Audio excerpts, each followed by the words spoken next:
Another bad week for Hillary Clinton. I'm Ed Kelly, editor of the Oklahoman. With me from Washington is Mark Green, national editorial writer for the Oklahoman and a frequent commentator here on News OK TV. Hillary Clinton's seen her once big lead in Pennsylvania reduced to single digits. Meantime, Barack Obama raised more than $40 million last month, more than doubling what Hillary took in. And the endorsements for Obama from big-time Democrats keep coming. USA Today headlined a front-page story this week, Mark, why that road could end in North Carolina, suggesting that if she can't win the state's primary on May 6th, her comeback plans essentially would be over. Are we in the final month of the Clinton campaign, do you think? Well, it's hard to say. I think before you can get to North Carolina, you got to think about the April 22nd primary in Pennsylvania. Right. And, you know, the way things look on paper now might not be the way they look the day after that primary is over. If she wins big time in Pennsylvania, she could have new momentum that we don't see now going into North Carolina. Do you see her winning Pennsylvania at this point? Well, it looks like it. I mean, she started with a big double-digit lead, and it kind of narrowed a little bit as Obama started campaigning in Pennsylvania. But the lead has seemed to hold right around the 8, 9, 10-point mark, and that state's demographics just favor her way over him. So I think she holds that lead there. And the demographics are similar, are they not, to Ohio, which she won last month? Exactly. The state, of course, has two major metropolitan areas, Philadelphia and Pittsburgh.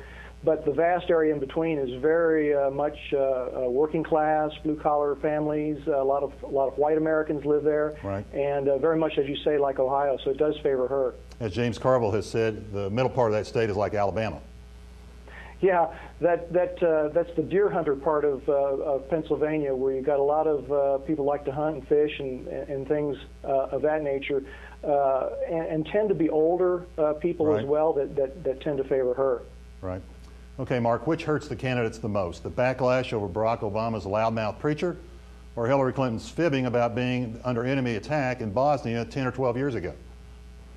Well, I think it probably hurts Obama more. The part with his pastor, Jeremiah Wright, probably hurts him more for a couple of reasons. First, with Hillary, the truthfulness or the lack thereof is not a new revelation. Most Americans probably have already experienced heard a lot of news, experienced a lot of things with the Clintons where her truthfulness is not going to be new news to them.